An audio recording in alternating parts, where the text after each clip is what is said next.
Hi all welcome to football arena. ഇന്ന് Brazilian ലീഗിൽ നടന്ന മത്സരത്തിൽ തകർപ്പൻ വിജയമാണ് സാന്റോസ് സ്വന്തമാക്കിയിട്ടുള്ളത്. 1-3 ഗോളുകൾക്ക് യുവന്റഡിനെ പരാജയപ്പെടുത്തിയപ്പോൾ തിളങ്ങിയത് നെയ്മർ ജൂനിയർ ആണ്. 2 ഗോളുകൾ അദ്ദേഹം നേടി. അത് മാറ്റി നിർത്തിയാലും മികച്ച പ്രകടനമാണ് അദ്ദേഹം നടത്തിയിട്ടുള്ളത്. ഏതായാലും ബ്രസീലിയൻ ദേശീയ ടീമിന്റെ പരിശീലകനായ കാർലോ ആഞ്ചലോട്ടിയുടെ സ്റ്റാഫുകൾ ഈ മത്സരത്തിൽ നെയ്മർ ജൂനിയറെ നിരീക്ഷിക്കാൻ വേണ്ടി സ്റ്റേഡിയത്തിൽ എത്തിയിരുന്നു.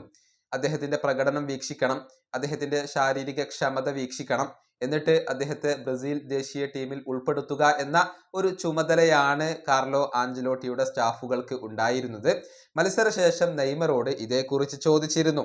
അതായത് അദ്ദേഹത്തോട് ചോദിച്ചത് ഇങ്ങനെയാണ്: കാർലോ ആഞ്ചലോട്ടിയുടെ സ്റ്റാഫുകൾ നിങ്ങളുടെ പ്രകടനം കാണാൻ വേണ്ടി ഇവിടേക്ക് എത്തിച്ചേർന്നിട്ടുണ്ട്.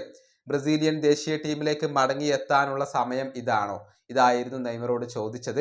അതിൻ്റെ മറുപടി അദ്ദേഹം നൽകിയത് ഇങ്ങനെയാണ്: എൻ്റെ ഫുട്ബോൾ ലെവൽ എല്ലാവർക്കും അറിയാവുന്നതാണ്. ഞാൻ ഇപ്പോൾ ലഭ്യമാണ്. ഞാനൊരു അത്ലറ്റാണ്. കായികക്ഷമത കൈവരിച്ചതായി എനിക്ക് തോന്നുന്നു. നല്ല രീതിയിൽ തന്നെയാണ് ഞാനിപ്പോൾ ഉള്ളത്. പക്ഷേ ടീമിൽ ഉൾപ്പെടുത്തണോ വേണ്ടയോ എന്നുള്ളത് പൂർണ്ണമായും ആഞ്ചലോട്ടിയെ ആശ്രയിച്ചാണ് നിലകൊള്ളുന്നത്. അദ്ദേഹമാണ് തീരുമാനമെടുക്കേണ്ടത്. ഇതാണ് നെയ്മർ ജൂനിയർ പറഞ്ഞിട്ടുള്ളത്. വരുന്ന സെപ്റ്റംബർ മാസത്തിൽ 2 വേൾഡ് കപ്പ് യോഗ്യതാ മത്സരങ്ങൾ കൂടി ബ്രസീൽ കളിക്കുന്നുണ്ട്. ചിലിയും ബൊളീവിയയുമാണ് ബ്രസീലിന്റെ എതിരാളികൾ.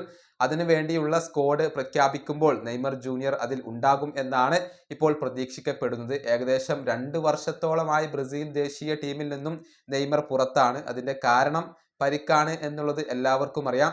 ഇത്തവണയെങ്കിലും നെയ്മർ ജൂനിയർ തിരിച്ചെത്തും എന്ന് തന്നെയാണ് ആരാധകർ പ്രതീക്ഷിക്കുന്നത്. ഈ വീഡിയോ അവസാനിപ്പിക്കുന്നു. അടുത്തൊരു വീണ്ടും കാണാം.